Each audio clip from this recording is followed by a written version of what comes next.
انسان مر گیا 24 گھنٹے کوئی ڈیڈ باڈی کو رکھنے کے لیے تیار ہے۔ بیوی کو بہت محبت ہے شوہر سے، بیوی کی آنکھوں میں آنسو بہ رہے ہیں، بیٹے رو رہے ہیں، مگر بیٹا ایک بار بھی نہیں کہتا میرے ابا جان کو میرے پاس رہنے دو۔ سب لوگوں کو فکر ہے جلدی سے قبر تیار ہو جائے، جلدی سے جنازہ پڑھی جائے، ابا کو دفن کر دیا جائے، کوئی مردے کو رکھنے کو تیار نہیں ہے۔ او لوگوں، تمہاری ویلو ختم ہو گئی، تمہاری حقیقت ختم ہو گئی، موت کے آتے ہی تمہاری اوقات تم کو پتہ چل گئی۔ اسی لیے اللہ کہتا ہے الہاکم التکاثر حتی زرتم المقابر، جب تم قبرستان پہنچو گے تب تمہیں پتہ چلے گا دنیا کی حقیقت کیا ہے۔ قبرستان تو پہنچو گے نا ایک دن۔ دنیا میں فارچونر گاڑی کی سواری کرنے والا، 1-1 کروڑ کی گاڑی سے چلنے والا، 4 لوگوں کے کندھوں پر آج جنازے کی شکل میں جا رہا ہے، جو اپنے شیمپو سے، اپنے فیورٹ شیمپو سے نہایا کرتا تھا۔ بہت ساری عورتیں ڈف شیمپو لگاتی ہیں، کوئی دوسرا شیمپو لے آؤ تو برا مان جاتی ہیں۔ بہت سارے لوگ لکس صابن سے نہاتے ہیں، ان کو دوسرا صابن نہیں چلتا۔ آج مر گیا، آج کوئی کہنے والا نہیں ہے یہ تو ڈف صابن سے نہایا کرتا تھا، آج اس کو صابن کیوں نہیں لگا رہے ہو، کوئی یہ کہنے والا نہیں ہے یہ تو گرم پانی سے نہایا کرتا تھا، آج اس کو ٹھنڈے پانی سے کیوں نہلا رہے ہو، کوئی یہ کہنے والا نہیں ہے اس کو شیمپو کیوں نہیں لگا رہے ہو، یہ تو شیمپو لگایا کرتا تھا۔ اتنا بے بس ہو گیا، اتنا کمزور ہو گیا، آج اس کے بدن سے کپڑے دوسرے اتار رہے ہیں، آج اس کو ننگا دوسرے لوگ کر رہے ہیں، آج اس کے بدن پر دوسرے لوگ پانی ڈال رہے ہیں، آج وہ اس لائق بھی نہیں ہے کہ وہ کلی کر سکے، وہ ناک میں پانی ڈال سکے، آج اس کی گندگی کو دوسرے لوگ صاف کر رہے ہیں۔ مر گیا، گھر والوں نے نہلا دیا، اب کفن کا نمبر آیا۔ دنیا میں کپڑا پہنتا تھا تو دکان پر جا کر کے کہتا تھا سب سے مہنگا کپڑا مجھے دکھاؤ، 1000 روپیہ میٹر والا کپڑا پہن کر کے وہ نکلتا تھا اور اپنے کپڑے کا روپ جھاڑتا تھا۔ آج مر گیا تو معمولی کاٹن کے کفن کے کپڑے میں، سوتی کپڑے میں اس کو کفنایا جا رہا ہے، وہ یہ بھی نہیں کہتا ہے او لوگوں میں تو ریمنڈ کا کپڑا پہنا کرتا تھا، میں تو فلاں کمپنی کا کپڑا پہنا کرتا تھا، میں تو ڈینم کی، میں تو فلاں برانڈ کی جینس کی پینٹ پہنا کرتا تھا۔ آج سارا برانڈ ہوا ہو گیا، آج ساری کمپنیاں ہوا ہو گئی، آج جس کپڑے میں کفنایا جائے وہ کفنایا جا رہا ہے۔ کفنا دیا گیا، اب لوگ آ رہے ہیں اس کو دیکھنے کے لیے، دیکھ لو آخری دیدار ہے، اب اس کو کوئی دیکھنے والا نہیں ہوگا، آخری دیدار ہے، دیکھ لو، اب یہ منو مٹی نیچے چلا جائے گا، اب اس کو قبر میں ڈال دیا جائے گا، پھر تم دیکھنا بھی چاہو گے تو فوٹو کے اندر دیکھ سکتے ہو، موبائل کے اندر دیکھ سکتے ہو، تم ریئل میں دوبارہ اس کو نہیں دیکھ سکتے۔ کفنا دیا گیا، جنازہ تیار کر دیا گیا، 4 لوگوں نے چارپائی کو اٹھایا، قبرستان لے کے جانے لگے۔ قبرستان لے کر کے پہنچے، امام صاحب نے کھڑے ہو کر کے جنازے کی نماز پڑھائی۔ جنازے کی نماز میں امام صاحب نے سورہ فاتحہ پڑھی، درود شریف پڑھا، جنازہ کی دعائیں پڑھی، مردے کی مغفرت کی دعا کی، چوتھی تکبیر کے بعد سلام پھیرا۔ قبر تیار ہو چکی ہے، قبر کے پاس لایا گیا، قبر میں اتارا گیا، مٹی دے دی گئی، سارے لوگوں نے مٹی دے کر کے اپنے ہاتھ جھاڑ لیے اور ہاتھ کے ساتھ ساتھ اپنا پلہ بھی جھاڑ لیا۔ یہ بتا دیا، بیٹے نے اپنے باپ کو مٹی دے کر کے یہ بتا دیا ابا جان میں آپ کا بیٹا ہوں، آپ نے مجھے پڑھایا لکھایا، میرے لیے زمین جائیداد بنائی، میرے لیے کیا کیا کیا، مگر آج اس قبر کے اندر میں آپ کے کام آنے والا نہیں ہوں۔ اس قبر کے اندر جب منکر نکیر آپ سے سوال کریں گے تو ابا جان میں آپ کے کوئی کام نہیں آؤں گا۔ بیوی، جس بیوی کے زیورات کے لیے اس نے سود اور بیاج کا دھندا بھی کیا تھا، اس نے حرام کاروبار بھی کیا تھا اور اپنی بیوی کے کان اور ناک اور ہاتھوں کو زیورات سے بھر دیا تھا، آج وہ بیوی بیٹھ کر کے رو رہی ہے اور ایک بار بھی اپنے شوہر سے یہ نہیں کہہ رہی ہے کہ میں آپ کی قبر میں آپ کی مدد کرنے آؤں گی۔ وہ آنسو تو بہا رہی ہے مگر آپ کی قبر میں آپ کے کوئی کام نہیں آ رہی ہے۔ ہو لوگوں، اگر انسان صرف اپنی موت کے اوپر غور کرے اسے سمجھ میں آ جائے گا یہ دنیا کتنی بے وفا ہے۔ وَمَا الْحَيَاةُ الدُّنْيَا إِلَّا مَتَاعُ الْغُرُورِ، یہ دنیا تو بے وفا ہے، یہ دنیا تو دھوکے کا سامان ہے۔ اس دنیا کو کوئی مطلب نہیں کہ آپ کی آرزو کیا تھی، آپ کے سپنے کیا تھے۔ آج کل تو جوان موتیں ہو رہی ہیں۔ پہلے یہ تھا کہ صاحب آدمی 60 سال کا ہوا، 70 سال کا ہوا تب موت ہوتی تھی، اب تو موت تو ہمیشہ اپنے ٹائم پر ہی آتی ہے۔ ہم کو لگتا ہے کہ 60 سال میں آدمی مر گیا، 50 سال کی عمر میں آدمی مر گیا، موت تو اپنے ٹائم پر آئی ہے۔ اس وقت جوان موتیں بہت ہو رہی ہیں، کسی کو کینسر ہو گیا، کسی کو ڈینگو ہو گیا، کوئی ایکسیڈنٹ میں مر گیا۔ الہ آباد کی سرزمین ہمارے یوپی کے اندر ہے، ڈاکٹر محسن نام کا ایک نوجوان لڑکا، ہٹا کٹا خوبصورت لڑکا، 1 سال پہلے مجھے جلسے میں ملتا ہے، میں منع کرتا ہوں پھر بھی میرے ساتھ سیلفی لیتا ہے، اپنا موبائل نمبر مجھے دیتا ہے، مجھ سے کانٹیکٹ میں رہتا ہے، قوم کی خدمت کرنے کا جذبہ بھی اس کے اندر ہے۔ 1 سال کا پیریڈ بھی نہیں گزرا، فیس بک کے اوپر پوسٹ آتی ہے ڈاکٹر محسن کی، مجھے ڈینگو ہو گیا ہے، میرے حق میں دعا کریں۔ 3 دن کے بعد میسج آتا ہے ڈاکٹر محسن کا انتقال ہو گیا، اس کی مغفرت کی دعا کریں۔ ڈاکٹر محسن نے کیا سوچا ہوگا میں اس جوانی کی عالم میں، جبکہ ابھی تو میری شادی بھی نہیں ہوئی، میرے ماں باپ نے میری شادی کا سپنا دیکھا تھا، میرا رشتہ طے ہوا تھا، میں کسی کا داماد بننے والا تھا، کیا ڈاکٹر محسن نے یہ سوچا تھا کہ آج میں موت کے گھاٹ اتر جاؤں گا اور شادی کا دن بھی میں نہیں دیکھ پاؤں گا، میں دنیا سے اسی حال میں چلا جاؤں گا۔ میرے نوجوان ساتھیوں، یہ موت آپ سے پوچھ کر کے تو نہیں آئے گی، اس موت کو اس سے کوئی مطلب نہیں کہ آپ کے کون کون سے سپنے ہیں اور آپ کے کون کون سے ارادے ہیں، یہ موت آئے گی اور آپ کو آپ کے اپنوں سے جدا کر دے گی۔ ہمارے بڑے اچھے دوست تھے مولانا عبد الرحمن ساجد سلفی، اتر پردیش کے سدھارتھ نگر کے رہنے والے، ممبئی میں مسجد کے امام ہیں، تقریر کرنے کے لیے پونا جاتے ہیں، رات میں تقریر کر کے واپس لوٹ رہے ہیں، ٹیکسی کے اوپر سوار ہیں، ایکسیڈنٹ ہو جاتا ہے، انتقال ہو جاتا ہے، خوبصورت چہرہ لہو لہان ہو جاتا ہے، جو دیکھتا ہے اس کی آنکھوں میں آنسو آ جاتے ہیں۔ لیکن میرے پیارے بھائیوں، موت کو کوئی ترس نہیں آتا، موت کو کوئی رحم نہیں آتا، موت کا فرشتہ اس سے کوئی مطلب نہیں کہ آپ کا 1.5 سال کا بچہ آپ کا انتظار کر رہا ہے، ابھی آپ کی نئی شادی ہوئی ہے، ابھی آپ کی جوان بیوہ آپ کا انتظار کر رہی ہوگی، آپ کے ماں باپ آپ کا انتظار کر رہے ہیں، ابھی تو آپ نے مکان بھی نہیں بنایا، ابھی تو آپ نے زندگی میں بہت سارے سپنے پورے نہیں کیے، موت آئے گی اور آپ کے سارے سپنوں کو چکناچور کر دے گی۔ الہاکم التکاثر حتی زرتم المقابر، میرے بندو تم کتنا بھاگو گے، تم اللہ سے بھاگ کر کے کہاں جاؤ گے؟ حتی زرتم المقابر، ایک دن تو تم کو قبرستان آنا ہے۔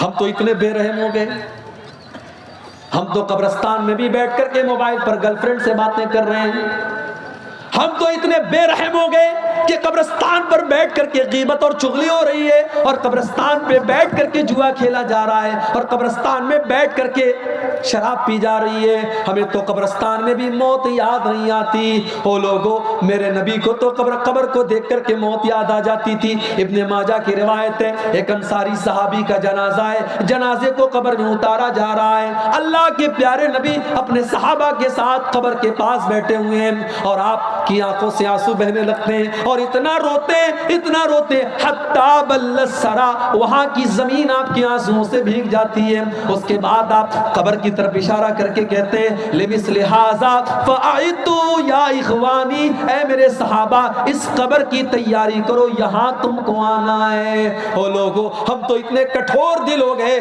ہم کو تو قبر دیکھ کر کے بھی موت یاد نہیں آتی۔ حتی زرتم المقابر، قبرستان تو تم کو جانا ہے۔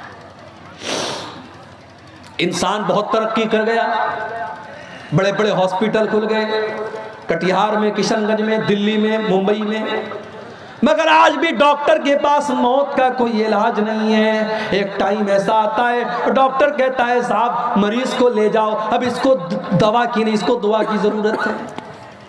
ایک ایسا ٹائم آتا ہے ڈاکٹر بھی اپنے, پولیس والا بھی اپنے سر کی ٹوپی اتار دیتا ہے اور ڈاکٹر بھی اپنے سر کا رومال کھول دیتا ہے اور کہتا ہے اب ان کے پاس میرے پاس ان کا کوئی علاج نہیں, ان کی موت کا ٹائم آ چکا ہے. اسی لیے اللہ قرآن میں سورہ واقعہ کے اندر فرماتا ہے کلا اذا بلغت الحلقوم وانتم حینئذ تنظرون. میرے بندو جب موت کا ٹائم آتا ہے, جب روح کے نکلنے کا ٹائم آتا ہے, فلولا اذا بلغت الحلقوم وانتم حینئذ تنظرون, تم اپنی آنکھوں سے دیکھ رہے ہو کہ ایک انسان دنیا سے جا رہا ہے, اس کی موت کا ٹائم قریب ہے. وَنَحْنُ أَقْرَبُ إِلَيْهِ مِنْكُمْ وَلَكِنْ لَا تُبْصِرُونَ.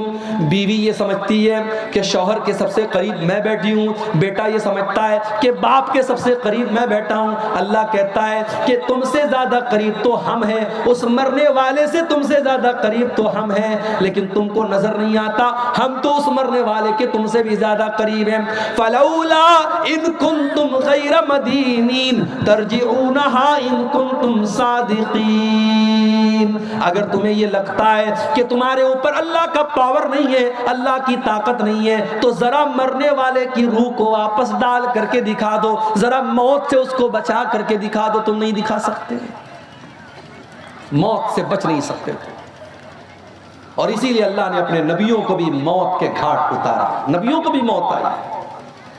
سلیمان علیہ السلام اتنے بڑے نبی ہیں, جنات ان کے کنٹرول میں ہیں اور جنات ان کے حکم سے بیت المقدس کی تعمیر کر رہے ہیں.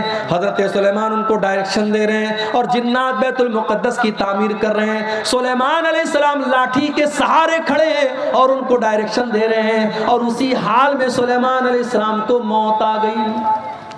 لاٹھی پر ٹیک لگا کر کے کھڑے تھے, موت آ گئی, انتقال ہو گیا سلیمان علیہ السلام کا. آنکھیں کھلی ہے, جنات یہ سمجھ رہے ہیں کہ سلیمان علیہ السلام دیکھ رہے ہیں, وہ فٹافٹ اپنا کام کر رہے ہیں.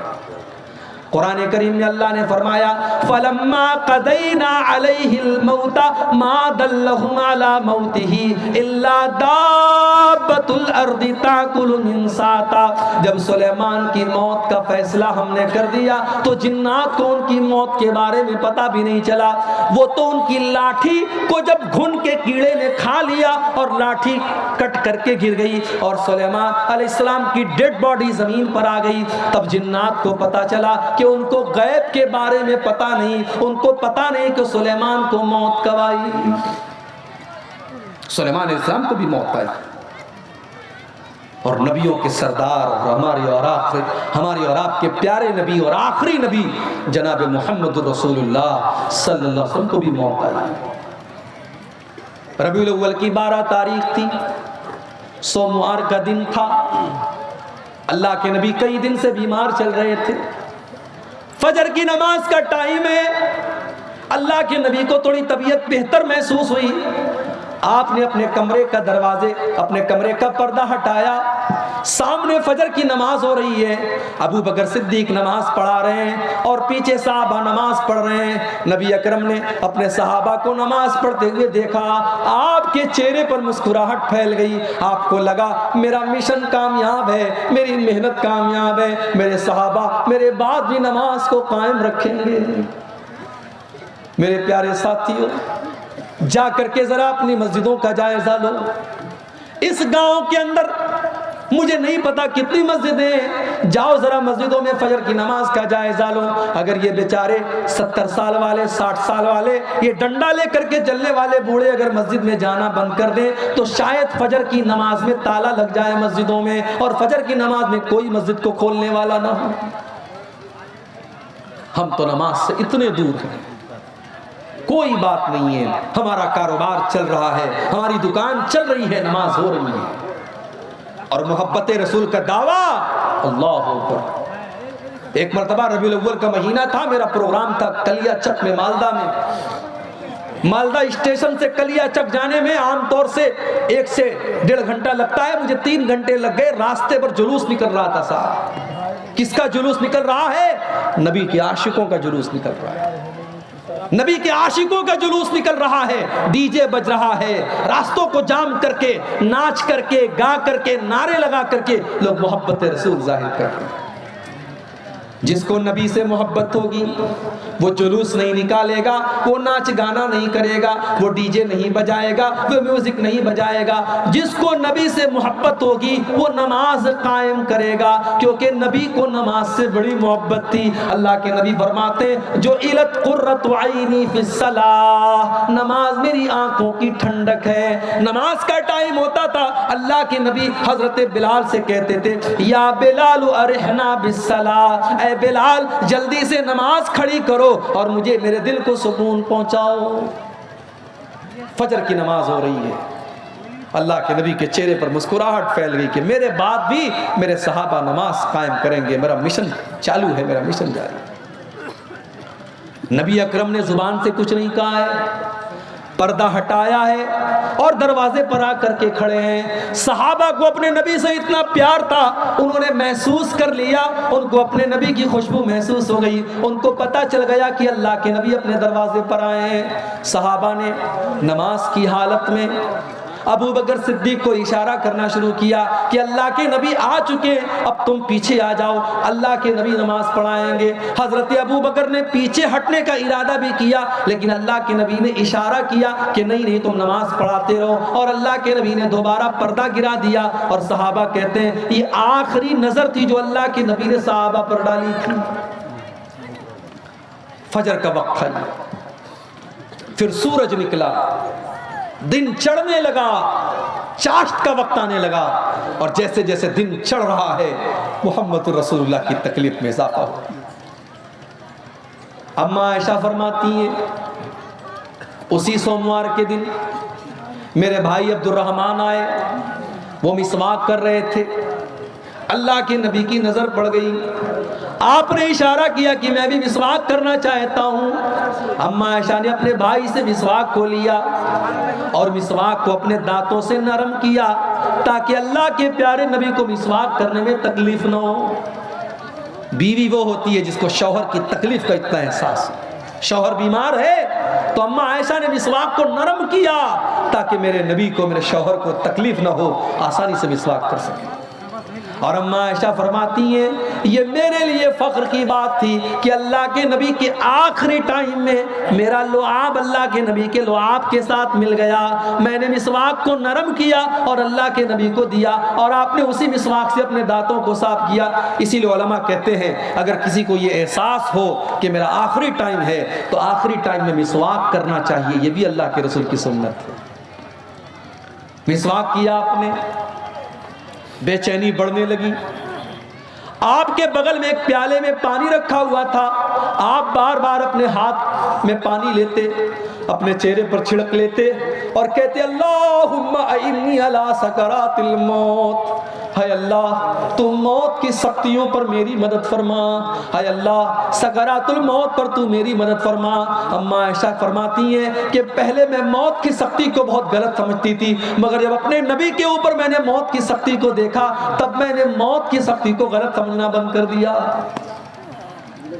اس کے بعد اما عائشہ فرماتی ہیں آپ نے اپنے دونوں ہاتھ اٹھائے، آپ نے اپنے دونوں ہاتھ اٹھائے اور آپ کی زبان سے نکلا مع الذین انعمت علیہم من النبیین والصدیقین والشہداء والصالحین، اے اللہ تو مجھے ان لوگوں میں شامل فرما دے جن پر تیرا انعام ہوا ہے، اپنے نبیوں میں شامل فرما دے، اپنے صدیقین میں شامل فرما دے، اپنے شہداء میں شامل فرما دے، اپنے نیک بندوں میں شامل فرما دے۔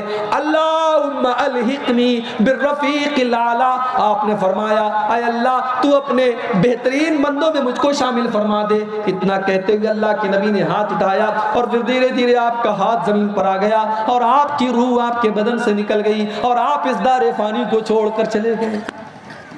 نبی اکرم کو بھی موت آئی، یہ موت ہے میرے بھائی، اگر اس کو ہم یاد رکھیں تو دنیا کی لذتیں دیکھ کر کے ہم بہکیں گے نہیں، دنیا کی رنگینیاں دیکھ کر کے ہم بہکیں گے نہیں۔ الہاکم التکاثر، میرے بندو یہ مال و دولت کی اور دنیا کی رنگینیوں کو دیکھ کر کے تم اللہ کو بھول بیٹھے ہو. حتیٰ زرتم المقابر, مگر ایک دن آئے گا جب تم قبرستان جاؤ گے, جب تمہاری موت ہو جائے گی تم قبرستان پہنچو گے. کلا سوف تعلمون, اس کے بعد تمہیں ضرور پتا چل جائے گا کہ اللہ کا وعدہ کتنا سچا تھا. ثم کلا سوف تعلمون, تمہیں ضرور پتا چل جائے گا کہ اللہ کا وعدہ سچا تھا. بندے کو قبر میں دفنایا گیا. اللہ کے نبی فرماتے ہیں دفنا کر کے جب واپس جانے لگتے ہیں تو مردے کو فوراً دوبارہ اس کی روح کو لوٹایا جاتا ہے, دوبارہ اس کے اندر زندگی ڈالی جاتی ہے, اور وہ دفنا کر کے جانے والوں کے جوتوں کی آواز کو بھی سنتا ہے. اور دو فرشتے اس کے پاس آتے ہیں, ایک کا نام منکر ہے, ایک کا نام نکیر ہے. یہ دونوں فرشتے اس کو بٹھاتے ہیں. ایک سوال پیدا ہوا, بھئی مسلمان اپنے مردوں کو قبر میں دفناتا ہے, مگر ہمارے ہندو بھائیوں کیا تو جلا دیا جاتا ہے, ان کو قبر میں عذاب کیسے ہوگا؟ پارسی لوگوں کے یہاں تو لاش میں مسالہ لگا کر کے چل کبوں کو کھلا دیا جاتا ہے, ان کے یہاں کیسے حساب و کتاب ہوگا؟ کوئی پانی میں سفر کر رہا تھا, ڈوب کر کے مر گیا, مچھلیوں نے اس کو کھا لیا, اس کا قبر میں حساب و کتاب کیسے ہوگا؟ کوئی فلائٹ میں سفر کر رہا تھا اور فلائٹ میں حادثہ ہو گیا اور فلائٹ میں جتنے لوگ تھے سب مر گئے, چتھلے اڑ گئے, ان کا حساب و کتاب کیسے ہوگا قبر کے اندر؟ تو یہ بات یاد رکھیے, ان اللہ علی کل شیء قدیر. یہ سوال ہمارے لیے پیدا ہوتا ہے کہ ہمارے لیے یہ کام سمبھو ہے کہ نہیں ہے, ممکن ہے کہ نہیں ہے, پاسبل ہے کہ نہیں ہے. اللہ کے لیے سب کچھ پاسبل ہے. اللہ جس حال میں چاہے گا اور جہاں چاہے گا وہاں قبر کا جو معاملہ ہوگا وہ ہوگا. میرے مسلمان کے مردوں کو قبر کے اندر عذاب اور ثواب جو ہوگا وہ ملے گا. غیر مسلم جن کو جلا دیا جاتا ان کا بھی حساب و کتاب ہوگا, پارسیوں کا بھی حساب و کتاب ہوگا, فلائٹ کے اندر جلنے والوں کا بھی قبر کا معاملہ ہوگا. اب ان کا کیسے معاملہ ہوگا اس کی حقیقت ہم نہیں جانتے, لیکن ہوگا, ہمارا اس کے اوپر ایمان ہے. ہماری عقل میں آئے نہ آئے, ہماری لاجک میں آئے نہ آئے, لیکن ہمیں ماننا ہے, ہمیں ایمان رکھنا ہے. اس لیے کہ اللہ نے اپنے مومن بندوں کی یہ پہچان بتائی, الذین یؤمنون بالغیب, کہ وہ غیب کے اوپر ایمان رکھتے ہیں, وہ بغیر دیکھے ایمان رکھتے ہیں. دو فرشتے آئے, منکر نکیر, انہوں نے بٹھایا آپ کو, انہوں نے 3 سوال پوچھا. من ربک, تمہارا رب کون؟ ماں دینوں کا, تمہارا دین کیا؟ من نبیوں کا, تمہارے نبی کون؟ تمہارا رب کون, تمہارے نبی کون, تمہارا دین کیا؟ یہی 3 سوال ہوگا بس, چوتھا کوئی سوال نہیں. کتنی پراپرٹی بنا کے آئے سوال نہیں, کتنا پڑھ لکھ کر کے آئے یہ بھی سوال نہیں, کتنا دھن دولت کمایا یہ بھی سوال نہیں. سوال 3 ہوگا, تیرا رب کون, تیرا دین کیا, اور تیرے نبی کون. اب ذرا دل پر ہاتھ رکھ کے بتانا میرے بھائیو, ان 3 سوالوں کا جواب آپ کو کہاں ملے گا؟ اسکول میں تو نہیں ملے گا, کالج میں تو نہیں ملے گا, سائنس میں نہیں ملے گا, میتھ میں نہیں ملے گا, ہسٹری میں نہیں ملے گا, انگلش کی کتابوں میں نہیں ملے گا. ان 3 سوالوں کا جواب رب کے قرآن میں ملے گا اور مصطفیٰ کے فرمان میں ملے گا. آپ آج بچوں کو مدرسے نہیں بھیجتے, مجھے اعتراض نہیں, آپ اسکول بھیجو, مجھے کوئی اعتراض نہیں, مگر آپ اپنے بچے کو اس لائق بناؤ, اپنی بیٹی کو اس لائق بناؤ کہ آپ کا بچہ اور بچی اسکول میں پڑھ کر کے ان 3 سوالوں کا صحیح جواب دے دے. اسے پتا ہو کہ اس کا رب کون ہے, اسے پتا ہو اس کا اسلام, اس کا دین کیا ہے, اور اس کو پتا ہو کہ اس کے نبی کون ہے. جس اسکول میں کرسمس کے موقع پر اوپر سے ٹافی گرا کر کے یہ بتایا جا رہا ہو کہ آج اللہ کا بیٹا پیدا ہوا ہے, نعوذ باللہ, آج اللہ کا بیٹا پیدا ہوا ہے, اس لیے اللہ تعالیٰ ٹافی بانٹ رہا ہے. جہاں اسکول میں بچوں کو یہ تعلیم دی جا رہی ہو, وہاں کا بچہ کیسے مسلمان ہوگا؟ جہاں لڑکیوں کو یہ سکھایا جا رہا ہو کہ تمہارے بدن کا کوئی پردہ نہیں ہے، تم جیسے چاہے ویسے کپڑے پہن کر کے نکل سکتی ہو، وہاں پڑھنے والی لڑکی کہاں سے پردہ کرے گی اور اس کی آنکھوں میں کہاں سے شرم و حیا آئے گی؟ اسی لیے آج مسلمان لڑکیاں غیروں کے ساتھ فرار ہو رہی ہیں۔ نام تھا سلمہ بانو، نام تھا عائشہ بانو، اس نے نام رکھ لیا سنگیتا دیوی، سیتا دیوی، اس نے مذہب بھی تبدیل کر لیا، اس نے مرتد بھی ہو گئی۔ وہ کتنی مثالیں موجود ہیں۔ آفتاب اور شردا کی کہانی تو بہت میڈیا والوں نے چلائی، مگر اس جیسی لاکھوں کہانیاں جہاں مسلمان لڑکیوں کو باقاعدہ جال میں پھنسایا گیا اور ان کو مرتد بنایا گیا اور مار کر کے عزت لوٹ کر کے ختم کر دیا گیا، ان کہانیوں کو کوئی میڈیا والا چلانے کو تیار نہیں ہے۔ اور آج تو میڈیا والوں کو بھی خریدا جا رہا ہے۔ اس ملک میں ایک چینل تھا، نیوز چینل، جو تھوڑی بہت سچائی دکھاتا تھا، اس کو بھی بہت بڑے لوگوں نے خرید لیا۔ یہ الگ بات ہے کہ ایک ایسا بھی جرنلسٹ تھا، ایک ایسا بھی پترکار تھا، صحافی تھا، وہ نہیں بکا، اس نے کہا میں NDTV سے استعفیٰ دے دوں گا، مگر میں جھوٹ کا ساتھ نہیں دے سکتا۔ اللہ ایسے پترکاروں اور ایسے جرنلسٹ کی حفاظت کرے اور انہیں اور سچ بولنے کی توفیق عطا فرمائے۔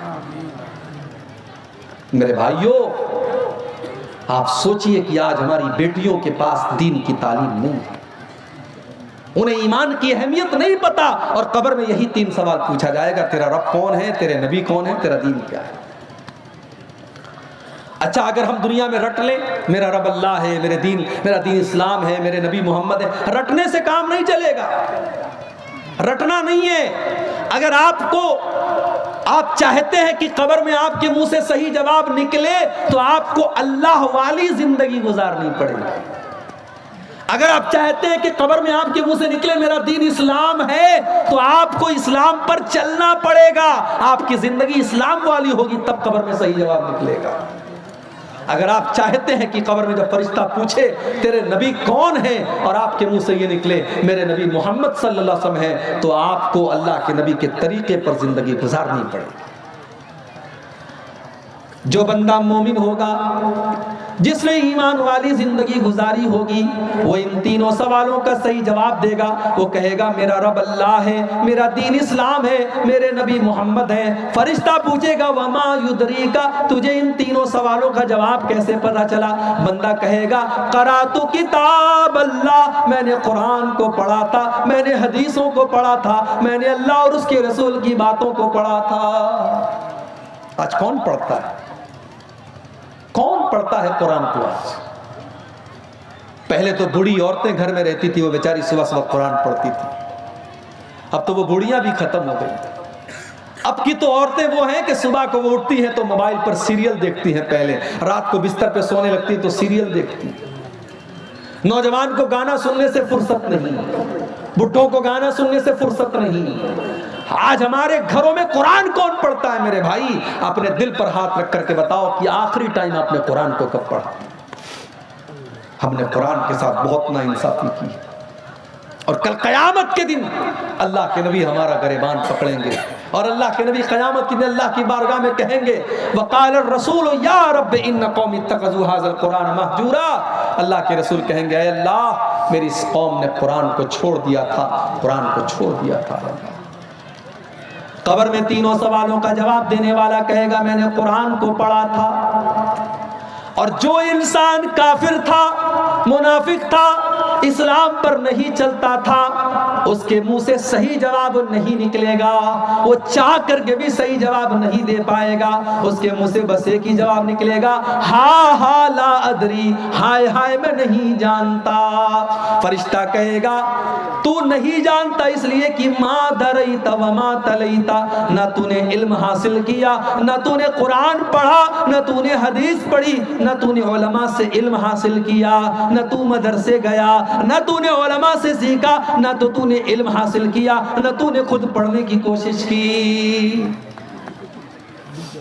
تو اللہ نے فرمایا کلا سوف تعلمون، ان قریب تم جان جاؤ، ثم کلا سوف تعلمون، تم ضرور جان جاؤ گے اپنی حقیقت کو۔ کلا لو تعلمون علم الیقین، میرے بندو اگر تم یقین کی نظر سے قبر کا منظر دیکھ لو تو اپنے مردوں کو دفنانا بند کر دو گے؟ اگر قبر کے اندر جو عذاب ہو رہا ہے، اگر وہ عذاب ہماری آنکھوں کے سامنے آ جائے میرے بھائی، تو کوئی اپنے باپ کو قبرستان لے کے نہیں جائے گا، کوئی اپنے بیٹے کو قبرستان لے کے نہیں جائے گا۔ اللہ کے نبی فرماتے ہیں کہ اگر مجھے اس بات کا ڈر نہ ہوتا کہ تم اپنے مردوں کو دفنانا بند کر دو گے تو میں اللہ سے دعا کرتا کہ وہ عذاب قبر کی آواز تم کو سنا دے، لیکن ہم سن لیں گے تو مردوں کو دفنانا بند کر دیں گے۔ کلا لو تعلمون علم الیقین، میرے بندو اگر تم یقین کی نظر سے قبر کے عذاب کو دیکھ لو، اللہ کے عذاب کو دیکھ لو، تو تمہارا کیا حال ہوگا؟ لترون الجحیم، تم ضرور جہنم کو دیکھو گے۔ جہنم، ہائے ہائے، اب یہ پورا ایک ٹاپک ہے کہ جہنم کیسی ہے اور کیا ہے۔ کبھی انشاءاللہ آپ کے علاقے میں موقع ملا تو تقریر اس پر ہوگی کہ جہنم کیسی ہو۔ اتنا سمجھ لیجئے کہ تکلیف اور ٹارچر کی آخری حد ہے جہنم۔ جہنم وہ جگہ ہے جہاں آپ موت کی آرزو کریں گے مگر موت نہیں ملے گی۔ جہنم وہ جگہ ہے جو اللہ نے اپنے نافرمانوں کے لیے سزا کے طور پر تیار کر کے رکھی۔ کلما نضجت جلودهم بدلناهم جلودا غیرها لیذوقوا العذاب، جب جہنمیوں کے چمڑے جہنم کی آگ میں جلنے لگیں گے تو ہم ان کے اوپر نیا چمڑا چڑھا دیں گے تاکہ بار بار جلنے کی تکلیف ان کو محسوس ہو۔ جہنمیوں کو آگ کا بستر دیا جائے گا، ان کو ایسا پھل دیا جائے گا جس کو کھانے کے بعد ان کا پیٹ انگارہ بن جائے گا، اس کو کڑوا کسیلا جہنمیوں کا پیپر مواد پلایا جائے گا۔ لترون الجحیم، میرے بندو تم جہنم کو ضرور دیکھو۔ میرے بھائیوں، آج اگر دنیا میں کوئی جل جائے، اس کی لاش کو دیکھ کر کے ہم برداشت نہیں کر سکتے۔ سوچو میرے بھائیوں، ہمارے بیٹے اور بیٹیاں جہنم کی آگ میں جلے، ہم یہ کیسے گوارا کر سکتے ہیں؟ ہماری بیوی، ہمارا پریوار جہنم کی آگ میں جلے، ہم یہ کیسے گوارا کر سکتے ہیں؟ لترون الجحیم، میرے بندو تم ضرور جہنم کو دیکھو گے۔ ثم لترونها عین الیقین، تم یقین کی نظروں سے جہنم کو دیکھو گے۔ ثم لتسألن یومئذ عن النعیم، اور دنیا میں ہم نے جو نعمتیں دی ہیں ان نعمتوں کا تم کو قیامت کے دن حساب دینا پڑے گا۔ ایک واقعہ سنا کر کے بات ختم کر رہا ہوں، رات کافی ہو رہی۔ آپ کو اچھا کھانا مل رہا ہے، اچھے مکان میں آپ رہتے ہیں، آپ کے بال بچے تندرست ہیں، آپ کو اللہ نے اگر ان نعمتوں سے نوازا ہے، ان نعمتوں کا حساب اللہ کی بارگاہ میں آپ کو دینا پڑے گا۔ صحیح ابن حبان کی روایت ہے، ایک دن حضرت عمر فاروق اپنے گھر سے نکلے، دوپہر کا ٹائم تھا، گھر سے نکلے، راستے میں ابو بکر صدیق سے ملاقات ہوئی۔ ابو بکر صدیق نے پوچھا کہ اے عمر کیا بات ہے، دوپہر میں کیوں نکلے ہو؟ حضرت عمر نے سچ بات بتا دی، کہا کہ ما اخرجنی الا الجوع، اے ابو بکر کیا بتاؤں، بہت تیز بھوک لگی ہے، کئی دنوں سے کھانا نہیں کھایا ہے، میں بھوک سے پریشان ہو کر کے نکلا ہوں۔ حضرت ابو بکر صدیق نے کہا اللہ کی قسم، جس وجہ سے تم نکلے ہو اسی وجہ سے میں نکلا ہوں، میں نے بھی کئی دن سے کھانا نہیں کھایا ہے، میں بھی بھوک سے پریشان ہو کر کے نکلا۔ تھوڑی دیر کے بعد اللہ کے پیارے نبی نکلے، دیکھا کہ ابو بکر موجود ہے، عمر موجود ہے۔ اے ابو بکر، اے عمر کیا بات ہے، اتنی دوپہر میں کیوں نکلے ہو؟ دونوں نے کہا کہ اے اللہ کے نبی ہم بھوک سے پریشان ہو کر کے نکلے۔ آپ نے فرمایا اے ابو بکر، اے عمر، واللہ ما اخرجنی الا الجوع، میں بھی بھوک سے پریشان ہو کر کے نکلا ہوں۔ ہمارے پاس آج چین سے روٹی مل رہی ہے، چین سے چاول مل رہا ہے، کھا رہے ہیں، پی رہے ہیں، کتنی بڑی نعمت ہے میرے بھائی۔ یہاں اللہ کے نبی ہیں، ابو بکر ہیں، عمر ہیں، دنیا کے اللہ کے نبی ہیں، اور نبی کے بعد دنیا کی سب سے مہان دو ہستیاں ہیں، اور یہ تینوں لوگ بھوکے ہو کر کے نکلے ہیں۔ اللہ کے نبی نے کہا چلو ابو ایوب انصاری کے گھر چلتے ہیں۔ یہ ابو ایوب انصاری کون تھے؟ یہ وہی صحابی تھے جب اللہ کے نبی مدینہ پہنچے تھے تو آپ کی اونٹنی ان کے دروازے کے پاس بیٹھی تھی اور آپ نے انہی کے گھر میں قیام کیا تھا، اور یہ اللہ کے نبی کے میزبان تھے۔ اللہ کے نبی کی عادت تھی کہ روزانہ ابو ایوب انصاری کے گھر جاتے تھے اور ابو ایوب انصاری کچھ ناشتہ آپ کو کراتے تھے۔ دوپہر کا ٹائم تھا، اللہ کے نبی گئے، دروازہ کھٹکھٹایا، بیوی نے دروازہ کھولا، ام ایوب نے دروازہ کھولا، دیکھا کہ اللہ کے نبی اور ابو بکر اور عمر موجود ہیں۔ ام ایوب نے کہا مرحبا، خوش آمدید، ویلکم، سواگت، اے اللہ کے نبی آپ میرے گھر پر پدھارے ہیں، آپ میرے گھر پر آئے ہیں، یہ تو میرے لیے بڑی قسمت کی بات ہے۔ اے اللہ کے نبی آپ جلدی سے گھر میں تشریف لائیں۔ نبی اکرم نے پوچھا ابو ایوب انصاری ہیں گھر پہ؟ اے اللہ کے نبی وہ تو کھیت میں کام کر رہے ہیں۔ ابھی یہ بات چیت چل ہی رہی ہے کہ ابو ایوب انصاری کھیت میں کام کر رہے ہیں، اور کانوں میں اللہ کے نبی کی آواز پہنچی، آئے دروازے پر اور خوش ہو کر کے کہنے لگے آج تو میری بڑی خوش نصیبی کی بات ہے، اللہ کے رسول میرے گھر پہ آئے ہیں، ابو بکر میرے گھر پہ آئے ہیں، عمر میرے گھر پہ آئے ہیں۔ تینوں لوگ گھر میں داخل ہوئے۔ ابو ایوب انصاری نے پوچھا اے اللہ کے نبی آپ تو شام کے ٹائم آتے تھے، دوپہر کے ٹائم آپ نہیں آتے تھے، کیا بات ہے؟ اے ابو ایوب بہت تیز بھوک لگی ہے، کچھ کھانے کا لاؤ۔ اے اللہ کے نبی ابھی لاتا ہوں۔ جلدی سے دوڑے گئے اور کھجوروں کی ہر ٹائپ کی کھجوروں کا گچھا توڑ کے لے آئے۔ کچھ پکی کھجوریں تھی، کچھ کچی کھجوریں تھی، کچھ تر کھجوریں تھی، کچھ سوکھی کھجوریں تھی، ساری کھجوروں کا گچھا لے کے آ گئے۔ ٹھنڈا ٹھنڈا پانی لے کے آ گئے۔ اپنی بیوی سے کہا تو روٹی بنا، اور بکری کو پکڑ کے لائے اور بکری کو ذبح کرنے لگے۔ نبی اکرم نے پوچھا کہ یہ دودھ دینے والی بکری تو نہیں ہے؟ کہا نہیں ہے اللہ کے نبی۔ کہا ٹھیک ہے ذبح کر دو۔ بکری ذبح کر دی، گوشت تیار ہو گیا، روٹی تیار ہو گئی، کھجور کھائی جا رہی ہے، پانی پیا جا رہا ہے۔ نبی اکرم نے فرمایا اے ابو ایوب یہ بکری کا گوشت ہو سکے تو تھوڑا فاطمہ کے گھر بھجوا دینا، اس نے کئی مہینوں سے گوشت نہیں کھایا ہے، ہو سکے تو میری بیٹی کے گھر یہ گوشت بھجوا دینا۔ اس کے بعد یہ کئی دن کے بھوکے لوگ تھے، روٹی کھا رہے، گوشت کھا رہے، کھجور کھا رہے، پانی پی رہے ہیں، طبیعت بالکل مطمئن ہو گئی، سیٹسفائیڈ ہو گئی، لیکن اللہ کے نبی کی آنکھوں سے آنسو بہ رہے ہیں۔ صحابہ نے پوچھا اے اللہ کے نبی کیا بات ہے؟ کئی دنوں کے بعد آپ کو اچھا کھانا مل رہا ہے، کھجور مل رہی ہے، پانی مل رہا ہے، بکرے کا گوشت مل رہا ہے، اور آپ کی آنکھوں میں آنسو بہ رہے ہیں۔ آپ نے فرمایا اے ابو بکر، اے عمر، ابھی کچھ دیر پہلے ہم تینوں اتنے بھوکے پیاسے تھے کہ اپنے گھر سے نڈھال ہو کر کے ہم نکلے تھے، اور ابھی اللہ نے کتنا نواز دیا، ٹھنڈا ٹھنڈا پانی بھی مل رہا ہے، ہر طریقے کی کھجوریں بھی مل رہی ہیں، بکرے کا گوشت بھی مل رہا ہے، اور روٹی بھی مل رہی ہے۔ اے ابو بکر، اے عمر، یہی تو اللہ کی وہ نعمتیں ہیں جن نعمتوں کا اللہ حساب لے گا، اور اللہ نے قرآن میں یہ کہہ بھی دیا ہے لَتُسْأَلُنَّ يَوْمَئِذٍ عَنِ النَّعِيمِ، میرے بندو تم سے اللہ تمہاری نعمتوں کا حساب لے گا۔ میرے بھائیوں، میرے نوجوان ساتھیوں، اگر آپ خوبصورت ہیں تو یہ خوبصورتی بھی نعمت ہے اور اللہ حساب لے گا۔ اگر آپ باڈی بلڈر ہیں اور آپ کے بدن میں طاقت ہے، اس طاقت کا اللہ حساب لے گا۔ اگر آپ پورے گاؤں میں سب سے زیادہ پیسے والے ہیں اور آپ کے پاس دولت ہے، اس دولت کا اللہ حساب لے گا۔ اگر آپ بال بچے والے ہیں اور آپ کے بہت سارے بچے ہیں اور سب تندرست ہیں، خوشحال ہیں، ان بچوں کا بھی اللہ حساب لے گا۔ لَتُسْأَلُنَّ يَوْمَئِذٍ عَنِ النَّعِيمِ، اللہ اپنی نعمتوں کا حساب لے گا۔ اب آپ کو کرنا کیا ہے؟ کرنا بس اتنا ہے کہ آپ اللہ کی نعمتوں کا صحیح استعمال کریے۔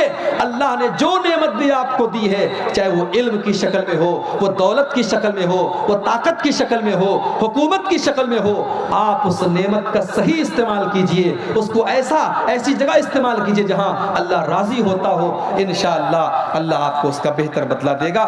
یہ سورہ تکاثر کی آیات کی چند تفسیر میں نے آپ کے سامنے تھوڑی سی مختصر تفسیر آپ کے سامنے پیش کی ہے۔ اللہ سے دعا ہے رب العالمین ہم سب کو اپنی زندگی میں آخرت کی تیاری کرنے کی توفیق عطا فرمائے۔ اللہ موت کے بعد کی زندگی کی بھی ہم سب کو تیاری کرنے کی توفیق عطا فرمائے۔ آمین وآخر دعوانا الحمدللہ رب العالمین۔